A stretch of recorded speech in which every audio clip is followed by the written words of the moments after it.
Hello दोस्तों, तो जैसा कि पिछले एपिसोड में हमने देखा कि ग्रैंडपास या ग्रैनी सी और साथ ही साथ किन्मू यहाँ पर किसी की मदद करने के लिए उसकी विलेज आए हुए थे, जहाँ उन्हें जानने को मिलता है कि इस विलेज की ट्री के पीछे एक स्नेक डीमन है जो कि यहाँ के बच्चों की सोल खाता था। इसी वजह से यहाँ पर पैदा होने वाले बच्चे सारे के सारे मरे हुए होते थे। ये बात जब यहाँ किन्मू को मालूम होती है तो वो फौरन ही अपनी किलिंग नाइफ का इस्तेमाल करके जंप करते हुए स्नेक डीमन का गला काट देता है। ऐसा करने की वजह से अब यहाँ इस विलेज में पैदा होने वाले बच्चे बिल्कुल भी मुर्दा नहीं होंगे। लेकिन साथ ही साथ यहाँ पर ग्रैनी सी से किन्मू को मालूम हुआ कि ये स्नेक डीमन यहाँ पर खुद नहीं आया, जरूर कोई ना कोई डिमोनिक कल्टिवेटर से यहाँ पर लाया होगा। जिस डिमोनिक कल्टिवेटर से रात को इनकी मुलाकात हो भी जाती है क्योंकि उसने रात के अंधेरे में इन लोगों पर हमला कर दिया था। लेकिन किन्मू कैसे तैसे अपने मैजिकल स्टाफ का इस्तेमाल करते उसे यहाँ से भगा चुका, जिसके बाहर वहाँ से जान बचाते हुए मुलाकात ग्रैंडपास या से हो गई और ग्रैंडपास या अंधा होने के बावजूद भी उसकी जान ले लेता है। इसके बाद नेक्स्ट मॉर्निंग ही ये लोग वापस से अपनी डिसेबल विलेज रवाना हो गए थे, जिनके जाने के बाद डिमोनिक सेट के 2 एल्डर्स यहाँ पर इन्वेस्टिगेट करने के लिए पहुंच जाते हैं और उन्हें उसी विलेजर की मदद से मालूम हो चुका था कि ग्रैनी सी इस वक्त डिसेबल विलेज में मौजूद है। अब आगे तो नेक्स्ट एपिसोड की शुरुआत यहाँ बिल्कुल उसी सीन से शुरू होती है जहाँ पर हम डिमोनिक साइड के उन्हीं 2 एल्डर्स को देख पा रहे थे, जिनमें से एक एल्डर ने तो मास्क पहना हुआ था और दूसरे ने अभी तक कोई भी मास्क नहीं पहना, और जिसने मास्क नहीं पहना वो एक लॉ इन्फोर्सर है, यानी कि उसका ये काम होगा कि अगर किसी ने भी रूल्स को तोड़ा हो तो ये उसे पनिश करे। यहाँ ये दोनों एल्डर उस आदमी को हिप्नोटाइज करके उससे सारी इन्फॉर्मेशन निकलवाते हैं, इवन कि उसने डिमोनिक कल्टिवेटर की ग्रेव के बारे में भी पूछ लिया था। वही डिमोनिक कल्टिवेटर जिसकी ग्रैंडपास ने जान ले ली थी। यहाँ पर आते ही वो लोग उससे उसकी कब्र से बाहर निकालते हैं, जहाँ इन दोनों ही एल्डर्स को देखने को मिलता है कि ये तो हमारा ही हॉल मास्टर मो है जो कि कुछ अर्से पहले गायब हो गया था। साथ ही साथ ये लोग मास्टर मो की सारी मेमोरीज भी चेक करते हैं, जहाँ पर इन लोगों को ग्रैंडपास और साथ ही साथ ग्रैनी सी भी देखने को मिली। और अपने लीडर की वाइफ को देखकर तो ये लोग शौकी हो गए थे। अब सारी इन्फॉर्मेशन निकालने के बाद इन्हें ये भी मालूम हो जाता है कि मास्टर मो ने यहाँ पर क्या कुछ कारनामे किए। उसने एक डिमोनिक स्नेक को यहाँ पर प्लांट किया और साथ ही साथ बच्चों की सोल को एब्जॉर्ब करते हुए खुद की कल्टीवेशन बढ़ाई, जो कि डिमोनिक कल्टीवेटर्स के लिए भी एक जुर्म था। इसीलिए लाइन फोर्सर यहाँ पर अपनी पावर्स का इस्तेमाल करते उसकी बॉडी और उसकी सोल दोनों को जला देते हैं ताकि ये दोबारा कभी रीइंकार्नेट भी ना हो सके। यही उसकी पनिशमेंट थी। जो सब करने के बाद ये दोनों ही एल्डर डिसेबल विलेज की तरफ रवाना हो गए। दूसरी तरफ सीन शिफ्ट होकर यहाँ डिसेबल विलेज पर आ गया, जहाँ ग्रैनी सी किन्मू को आवाज देते हुए कहती है कि किन्मू जल्दी उठो, तुम्हारे चिकन ड्रैगन ने अंडा दिया है, जाकर उस अंडे को कलेक्ट कर लो। जो सुनकर तो किन्मू भी दूसरी तरफ नींद से उठते हुए काफी ज्यादा खुश हो गया और वो फौरन यहाँ चिकन हाउस की तरफ जाता है ताकि वो संडे को कलेक्ट कर सके।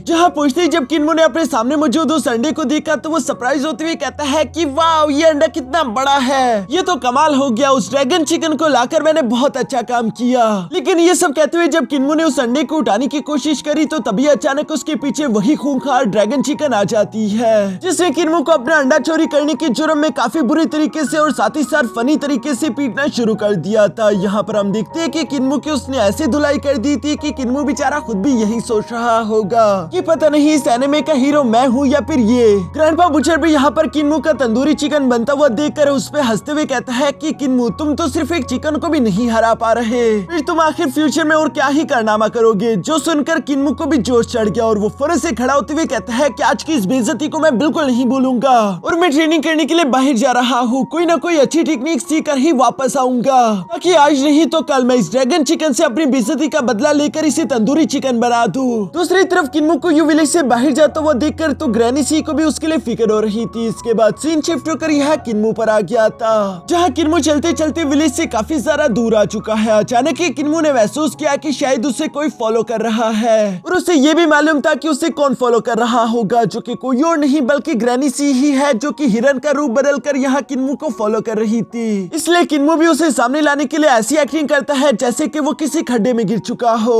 ग्रैनी सी जब ये आवाज सुनती है तो वो परेशान होकर फौरन से किन्मू की तरफ भागने लगी। तभी अचानक किन्मू फौरन से सामने आकर उसे कहता है कि उल्लू बनाया, बड़ा मजा आया। दूसरी तरफ ग्रैनी सी ये देखकर गुस्सा होते हुए कहती है कि लो, अब इस बदमाश को ये भी मालूम हो गया कि मेरी फिक्रमंदी का फायदा कैसे उठाना है। जिस पर किन्मू ने जवाब देते हुए कहता है कि ग्रैनी सी आप कुछ ज्यादा ही फिक्र कर रही है, आपको फिक्र करने की कोई जरूरत नहीं, आप वापस जाइए विलेज, मैं भी जल्दी आ जाऊंगा। जो कहने के बाद किन्मू वहाँ से बिजली की तीसी के साथ आगे की तरफ भागने लगा। यहाँ पर भागते भागते किन्मू एक तालाब के ऊपर पहुंच जाता है, जहाँ सफर को एंजॉय करते करते अचानक से किन्मू की नजर वहाँ पर मौजूद एक भैंसे पर पड़ गई थी, जो कि पानी पी रहा है। किन्मू उस भैंसे को देखकर फौरन से उसके पास आकर कहता है कि ग्रैनी सी, मैंने आपसे कहा ना कि आपको मेरे साथ आने की कोई जरूरत नहीं, मैं खुद का ख्याल रख सकता हूँ। लेकिन सामने की तरफ उस भैंसे को तो शायद ये बात अच्छी नहीं लगी, इसलिए वो फौरन अपने सींग लंबे करते हुए यहाँ किन्मू के पीछे पड़ गया, जो देखकर दूसरी तरफ किन्मू भी अपनी जान बचाकर भागते हुए कहता है कि क्या मतलब, क्या ये ग्रैनी सी नहीं है? कहीं मैंने किसी असली बीस्ट को तो परेशान नहीं कर दिया? लेकिन इसी तरह भागते भागते अचानक से किन्मू ने अपने नाइफ बाहर निकाल लिए। वो कहता है कि ठीक है, अगर ये ग्रैनी सी नहीं तो मैं इसकी जान ले लूंगा। पर असल में ये भी किन्मू की ही ट्रिक थी, क्योंकि वो भैंसा कोई और नहीं बल्कि ग्रैनी सी ही है, जो कि किन्मू पर हमला नहीं करना चाहती और ना वो खुद को चोट पहुंचाना चाहती है। इसलिए वो फौरन से अपना रास्ता बदलकर वहाँ से भागने लगी, जो देखकर किन्मू भी पीछे से आवाज देते हुए कहता है कि ग्रैनी सी, अब इसके बाद सीधा सीधा विलेज जाना, मुझे फॉलो करने की कोई जरूरत नहीं, मैंने आपको कह दिया ना। यहाँ पर जब किन्मू और ग्रैनी सी इसी तरह से मस्ती मजाक कर रहे थे तो पीछे की तरफ सीन शिफ्ट होकर डिसेबल विलेज पर आ जाता है, जहाँ डिमोनिक सेट के वही दोनों एल्डर्स पहुंच गए थे। उनमें से एक एल्डर बाहर की तरफ रुककर आवाज देते हुए कहता है कि मैं डिमोनिक सेट का ला एनफोर्सर एल्डर हूँ, जो कि अपने सेट लीडर की बीवी से मिलना चाहता है। ये बात सुनकर तो यहाँ विलेज चीफ और साथ ही साथ वाइस चीफ दोनों बाहर की तरफ आ गए, जहाँ बाहर आते हुए विलेज चीफ कह रहा था कि यहाँ पर किसी की भी कोई लीडर की बीवी मौजूद नहीं, ये है हमारा डिसेबल विलेज, जिसे एक बार जो भी ज्वाइन कर ले उसका बाहर की दुनिया से कोई भी ताल्लुक नहीं रहता। लेकिन तभी अचानक वहाँ मास्क वाला एल्डर विलेज चीफ की तरफ देखकर कहता है कि इतने सालों बाद तुमसे मिलकर अच्छा लगा, क्या सच में तुम बाहर की दुनिया से कोई भी कनेक्शन रखना नहीं चाहते? हमारी जनरेशन के ऑलरेडी कई सारे लोग बूढ़े होकर मर चुके हैं, हम लोगों के पास भी ज्यादा समय नहीं, लेकिन मुझे किसी भी हाल में ग्रैनी सी से मिलना है जब तक मैं जिंदा हूँ, क्योंकि आज के दिन मैं जो भी हूँ वो ग्रैनी सी की वजह से हूँ, उसी ने मुझे सब कुछ सिखाया था। और साथ ही साथ ग्रैनी सी को 40 साल पहले एक काम की मुझे एक्सप्लेनेशन भी देनी है, इसलिए मेरा उनसे मिलना बहुत ज्यादा जरूरी है। जो बात सुनकर वाइस चीफ उन्हें बताता है कि हाँ वो तो ठीक है, लेकिन अफसोस की बात है कि इस वक्त ग्रैनी सी विलेज में मौजूद नहीं, वो बाहर किसी काम से गई हुई है, जो काम असल में कुछ और नहीं बल्कि किन्मू पर नजर रखनी थी, ताकि वो किसी मुसीबत में ना फंस जाए। इस वक्त भी हम देखते हैं कि ग्रैनी सी एक उड़ने वाले फ्लाइंग बीस्ट में कन्वर्ट होकर यहाँ किन्मू पर नजर रख रही थी, जहाँ किन्मू ने आवाज देते हुए कहता है कि ग्रैनी सी, पता नहीं आप कब मेरी बात समझोगी। लेकिन ग्रैनी सी उसका उल्टा मजाक बनाते उसे चिढ़ाना शुरू कर देती है, क्योंकि वो तो उड़ सकती थी और किन्मू उड़ नहीं सकता। ये बात किन्मू को गुस्सा दिला देती है, इसलिए किन्मू फैसला करता है कि अब वो जमीन पर भागने के बजाय हवा में उड़ने की कोशिश करेगा। उसने खुद ग्रैंडपा क्यूसी को हवा में भागता हुआ देखा था, लेकिन यहाँ किन्मू ने जैसी एक ऊंची जगह से हवा में कदम रखने की कोशिश करी तो वो फौरन से नीचे गिर गया, जो देखकर किन्मू को कुछ भी समझ नहीं आ रहा था कि आखिर वो कदम रखे तो रखे किस पर, क्योंकि बेशक वो अपनी बॉडी का वेट तो हल्का कर सकता है, जिसकी वजह से वो एक मामूली से पत्ते पर भी कदम रखकर भाग जाए, लेकिन फिर भी उसे भागने के लिए कुछ न कुछ तो चाहिए। जो सब सोचते हुए अचानक से उसे अपने सामने हवा का एक झोंका दिखाई दिया, जिस हवा के झोंके का इस्तेमाल करते वहाँ पर मौजूद छोटे छोटे बीस्ट भी उड़ने की कोशिश कर रहे थे। ये देखकर किन्मू के दिमाग में आइडिया आया और वो इस पहेली का जवाब समझ जाता है कि हवा में उड़ने के लिए मुझे असल में हवा के झोंके की जरूरत पड़ेगी। और इसके बाद हम देखते हैं कि किन्मू ने बिल्कुल ऐसे करना शुरू कर दिया, जहाँ हवा के झोंके पर ही किन्मू कदम रखकर काफी ज्यादा तेजी से भागने लगा। ये सब करते हुए किन्मू को बहुत ज्यादा खुशी हो रही थी। वो उड़ते हुए फौरन से ग्रैनी सी के पास भी आकर कहता है कि लो ग्रैनी सी, मैं आपसे भी ज्यादा अच्छे से उड़ सकता हूँ, अब आप वापस चली जाइए, मैं वापस खुद ही आ जाऊंगा। क्योंकि किन्मू गॉड्स लाइक टेक्निक और साथ ही साथ उड़ने दोनों को एक साथ कंबाइन कर रहा था, इसलिए वो हवा में काफी तेजी से गायब हो जाता है, जिस पर ग्रैनी सी भी उसे ढूंढ नहीं पा रही थी और वो उड़ते हुए परेशान होकर कह रही थी कि पता नहीं अब वो बदमाश अचानक से कहां पर गायब हो गया। पीछे की तरफ हम देखते हैं कि वो दो एल्डर जो कि डिसेबल विलेज के बाहर ग्रैनी सी का इंतजार कर रहे थे, वो विलेज चीफ से कहते हैं कि कोई बात नहीं, हम लोगों ने पिछले 40 साल से इंतजार किया है, तो आज की रात भी हम लोग इंतजार कर लेंगे, लेकिन हम लोग इस विलेज के बाहर ही रुकने वाले हैं। और ये सुनते ही हम देखते हैं कि ला एनफोर्सर एल्डर ने अपने बाकी के क्लैन मेंबर्स को भी यहाँ बुलवाने के लिए मैसेज भिजवा दिया था। जो मैसेज मिलती है हम देखते हैं कि डिमोनिक सेट के कई बड़े बड़े एयरशिप उसी डिसेबल विलेज की तरफ रवाना हो गए। ये शिप किसी बड़ी आर्मी की तरह लग रहे थे और आर्मी हमेशा जंग के लिए बुलाई जाती है। मुझे नहीं लगता कि इन दोनों एल्डर्स के इरादे बिल्कुल भी नेक होंगे। इवन कि हम देखते हैं कि उन्होंने बड़े बड़े जायंट्स को भी सबडू किया हुआ था, जो कि यहाँ गॉड स्टैचूज को उठाकर उनके साथ लेकर जा रहे थे, ताकि डार्कनेस में लोगों को कोई भी प्रॉब्लम ना आए। इन शिप्स के यहाँ डिसेबल विलेज के बाहर पहुंचने पर वो मास्क वाला एल्डर जवाब देते हुए कहता है कि हम लोगों ने कई अरसे से अपनी लीडर की वाइफ का इंतजार किया, हम सभी उनसे मिलना चाहते हैं। दूसरी तरफ इस हलचल को देखते हुए यहाँ पर डिसेबल विलेज के बाकी के सारे एल्डर्स भी विलेज के बाहर आ चुके थे। ग्रैंडपा क्यूसी ये सब देखकर कहता है कि वैसे वो बूढ़ी ग्रैनी सी है कहाँ पर, जिसे ढूंढते ढूंढते ढूंढते उसका पूरा की पूरा सेट यहाँ हमारे दरवाजे के बाहर आ गया, लेकिन वो कहीं पर दिखाई क्यों नहीं दे रही। इनकी ये आदत कभी नहीं जाने वाली, जब भी मुसीबत का टाइम होता है हमेशा इनको मजाक सूझता है। दूसरी तरफ सीन शिफ्ट होकर यहाँ किन्मू पर आ जाता है, जो कि ग्रैंडपा क्यूसी की ही उसी फ्लाइंग टेक्निक का इस्तेमाल करते हुए यहाँ हवा के जोंकों पर उड़ते हुए मजे कर रहा था। वो खुश होते हुए अपने मन में कह रहा था कि अगर मैं इन हवा के जोंकों पर बैठ भी जाऊँ तो ये मुझे खुद ट्रेवल करवाएंगे, ये कितनी मजेदार चीज है। लेकिन यहाँ पर किन्मू के साथ वही बात हुई, नजर हटी और दुर्घटना घटी। किन्मू ने जैसी अपनी नजरें हटाई, इसी वजह से फौरन उसके साथ एक हादसा होने लगा, जहाँ उड़ते उड़ते वो एक पत्ते के पास पहुंच जाता है, जिस पत्ते पर उसने एक व्हाइट फॉक्स को देखा। ये व्हाइट फॉक्स भी किन्मू को अचानक से देखकर घबरा चुकी थी और वो फौरन अपने पूंछ का इस्तेमाल करते हुए किन्मू को खुद से दूर धकेल देती है, जिस पर किन्मू बेचारा तो खुद को संभाल नहीं पाता और चूंकि उसके पैरों के नीचे कोई भी हवा का झोंका नहीं था, वो तेजी के साथ नीचे की तरफ जाकर गिरने लगा।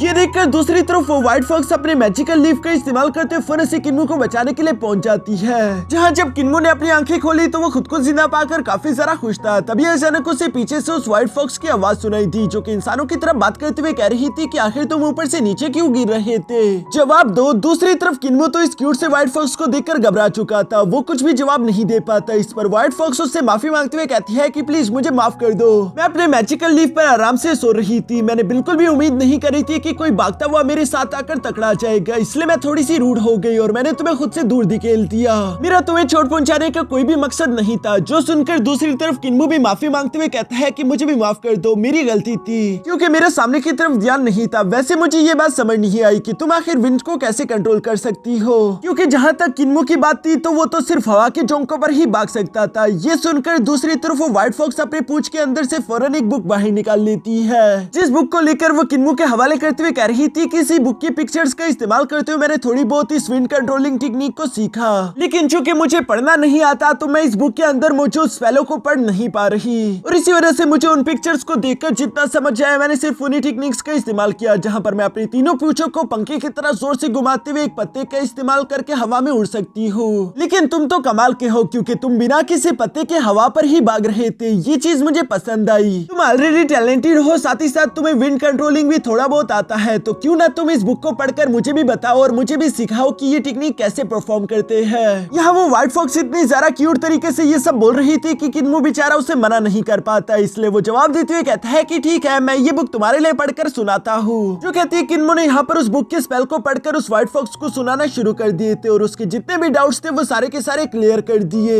जो बुक पढ़ने और समझने के बाद किन्मू वापस से उस व्हाइट फॉक्स के हवाले कर देता है। दूसरी तरफ वो व्हाइट फॉक्स भी यहाँ किन्मू का शुक्रिया अदा करते हुए कह रही थी कि तुम्हारी वजह से आज मैं इस टेक्निक को और अच्छे से समझ पाई। वैसे मेरा नाम हू लिंगर है, तुम मुझे फेरी फॉक्स कहकर भी पुकार सकती हो, और क्या मैं जान सकती हूँ कि तुम्हारा नाम क्या है। जो सुनकर दूसरी तरफ किन्मू भी खुशी खुशी उससे खुद को इंट्रोड्यूस करवाते हुए बताता है कि मेरा नाम किन्मू है और मैं डिसेबल विलेज से हूँ। वैसे फेरी फॉक्स में तुमसे एक सवाल करना चाहता हूँ कि आखिर तुम्हें ये एंशिएंट बुक कहाँ से मिली? मुझे भी ऐसी कुछ न्यू टेक्निक सीखनी है। असल में मेरे विलेज के अंदर एक ड्रैगन चिकन है जो कि हमेशा मुझे बुली करता रहता है, इसलिए मुझे उसे पीटना है ताकि मैं उसे अपनी बेइज्जती का बदला ले सकूं। दूसरी तरफ फेरी फॉक्स यहाँ पर किन्मू की ये सारी बातें सुनकर उसे इशारा करते हुए बताती है कि ये तो मुझे उस एंशिएंट रून के अंदर से मिली थी। किन्मू फेरी फॉक्स का ये जवाब सुनकर उससे कहता है कि प्लीज तो मुझे भी उस एंशिएंट रून के अंदर ले जाओ ना, शायद वहाँ पर कोई और भी स्पेशल टेक्निक मौजूद हो। जिस पर फेरी फॉक्स घबराते हुए किन्मू को बताती है कि बेशक मैं तुम्हें उस एंशिएंट रून तक लेकर तो जा सकती हूँ, लेकिन मैं सिर्फ तुम्हें बाहर तक ही लेकर जाऊंगी, क्योंकि उस एंशिएंट रून के अंदर कुछ खतरनाक चीजें हैं जो कि बहुत ही ज्यादा डेंजरस है और मैं वहाँ अंदर नहीं जाऊंगी, मुझे डर लगता है। ये कहती वो डर गई। जो सुनकर किन्मू से तसल्ली देते हुए कहता है कि फिक्र मत करो, मैं भी तुम्हारे साथ हूँगा और मेरे होते हुए तुम्हें कोई भी चीज चोट नहीं पहुंचा पाएंगी, मैं तुमसे वादा करता हूँ। किन्मू की ये बात सुनकर तो उस फेरी फॉक्स को भी काफी ज्यादा अच्छा लगा, वो किन्मू को देखकर मुस्कुरा रही थी। दूसरी तरफ किन्मू फेरी फॉक्स से कहता है कि चलो अब मुझे उस एंशिएंट रून के पास ले चलो। किन्मू की बात सुनकर वो फेरी फॉक्स भी बिल्कुल ऐसा ही करती है, जहाँ वो किन्मू को उस एंशिएंट रून के बाहर ले आई थी जो कि किसी ड्रैगन की तरह दिख रहा था। साथ ही साथ किन्मू इस जगह का नाम पढ़ते हुए कहता है कि ये तो योंगजियान ड्रैगन पैलेस है। लेकिन किन्मू को याद था जब उसने मैप के अंदर इस प्लेस को देखा था तो ये प्लेस तो पानी के नीचे था, तो आखिर ये ऊपर कैसे मौजूद हो सकता है, पता नहीं इसकी क्या ही वजह होगी। लेकिन किन्मू फिलहाल इस बात को इग्नोर करते हुए यहाँ फेरी फॉक्स के साथ धीरे धीरे उस एंशिएंट रून के अंदर की तरफ जाने लगा, जहाँ फेरी फॉक्स किन्मू से अंदर जाते हुए कह रही थी कि जरा संभल कर, क्योंकि इसके गहराई में कई सारे राज छुपे हुए हैं, मैं नहीं चाहती कि हम किसी मुसीबत में फंस जाए। और ये कहने के बाद फेरी फॉक्स किन्मू को लेकर उस एंशिएंट रून की गहराई की तरफ जाने लगी, जहाँ नीचे की तरफ जाते हुए दूसरी तरफ किन्मू भी चौकन्ना होकर चारों तरफ नजर रख रहा था और उसे वहाँ पर इंसानों के उसके कई सारे स्केलेटन लटके हुए दिखाई दिए। इसके अलावा भी ये एंशिएंट रूइन बहुत ही सारा भूतिया वाइब दे रहा था। दूसरी तरफ किन्मो और फेरी फॉक्स यहाँ काफी देर से नीचे की तरफ जाते रहे। जहाँ नीचे की तरफ चलते हुए किन्मो अचानक फेरी फॉक्स से सवाल करते हुए पूछता है कि हम लोग तो काफी देर से चल रहे हैं, क्या अभी तक हम पहुंचे नहीं? जिस पर किन्मो को फेरी फॉक्स जवाब देते हुए कहती है कि बस हम पहुंचने ही वाले हैं। और थोड़ी देर आगे बढ़ने के बाद अचानक से फेरी फॉक्स अपने जगह पर रुक गई, जहाँ वो किन्मो से कहती है कि लो हम पहुंच गए। दूसरी तरफ किन्मो भी अचानक से उस खंडर को देखकर काफी ज्यादा सरप्राइज हो चुका था, क्योंकि किन्मो को ये जगह काफी ज्यादा वियर्ड लगी। ऊपर की तरफ तो पानी है, जिस पानी के अंदर कई सारे बड़ी बड़ी मछलियां और चीजें तैर रही थी। अब किन्मो को सब कुछ समझ आने लगा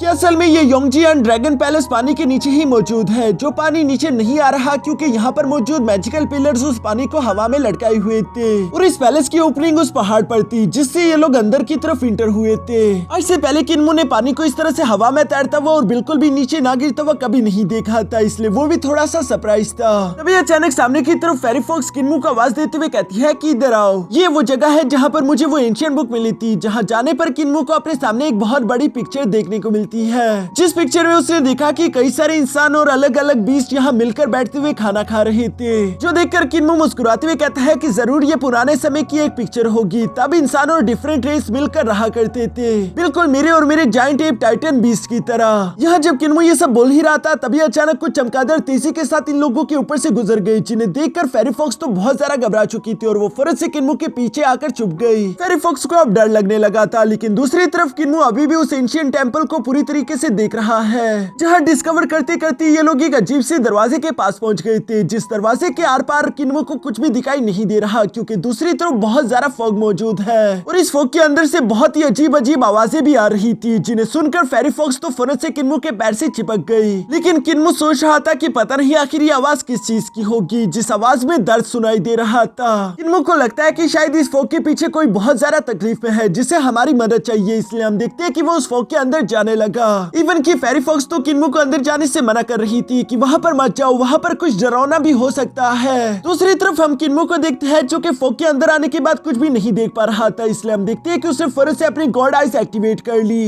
जिन गॉड आई को ओपन करने के बाद वो समझ जाता है कि असल में वो आवाजें किसी और की नहीं बल्कि योंगजियान ड्रैगन क्वीन की है। ये सुनकर तो फेरी फॉक्स डरते हुए फौरन किन्मो के पैर से चिपक गई, लेकिन किन्मो उसे समझाते हुए कहता है कि फिक्र मत करो, वो ड्रैगन क्वीन जिंदा नहीं बल्कि मर चुकी है, अब तो सिर्फ यहाँ पर कंकाल पड़ा हुआ है, लेकिन उसके अंदर शायद अभी भी उसकी सोल रिमेनेंट बची होगी, जो कि बहुत ही ज्यादा उदास है। यकीनन वो मरते हुए काफी ज्यादा गमज़दा थी, जिसकी वजह तो किन्मो को नहीं मालूम, लेकिन यहाँ पर किन्मो को याद आता है कि उसके ग्रैंडपा माँ ने उसे बताया था कि योंगजियान ड्रैगन के पास थंडर एलिमेंट की पावर होती है, और चूंकि ये ड्रैगन्स काफी ज्यादा यूनिक है, इसलिए इनकी थंडर भी काफी ज्यादा स्पेशल होगी। और चूंकि साथ ही साथ किन्मो के पास गॉड आइज है, तो वो किसी भी एलिमेंट को आसानी के साथ कॉपी कर सकता है, जैसे कि उसने पास में फायर एंड वाटर एलिमेंट को कॉपी किया था। अभी के टाइम भी किन्मो ने ये सब सोचते हुए फौरन अपनी गॉड आइज का इस्तेमाल करते उस योंगजियान ड्रैगन क्वीन को अच्छे से एनालाइज करना शुरू कर दिया, जहाँ वो उसके थंडर एलिमेंट को कॉपी कर लेता है। ये करते हुए किन्मो खुश होते हुए कहता है कि वाओ, मैंने अपने ओवरलोड बॉडी के लिए एक new thunder attribution energy activate कर ली। और जब किन्मो यहाँ ये सब कर ही रहा था, तभी अचानक उसे पीछे से फेरी फॉक्स की आवाज सुनाई दी, जो कि किन्मो से कह रही थी कि ज़ॉम्बीज। जो सुनकर किन्मो ने जब पीछे पलट कर देखा है, तो कई सारे डेडमैन्स धीरे धीरे से किन्मो और फेरी फॉक्स को चारों तरफ से घेर रहे थे, जो कि इससे पहले कि यहाँ किन्मो और फेरी फॉक्स के पास आ पाते, किन्मो ने फौरन से अपनी चील ओवर स्टाफ को बाहर निकाल लिया, जिसकी मैजिकल पावर की वजह से हम देखते हैं कि कोई भी ज़ॉम्बी इन लोगों के पास नहीं आ पा रहा,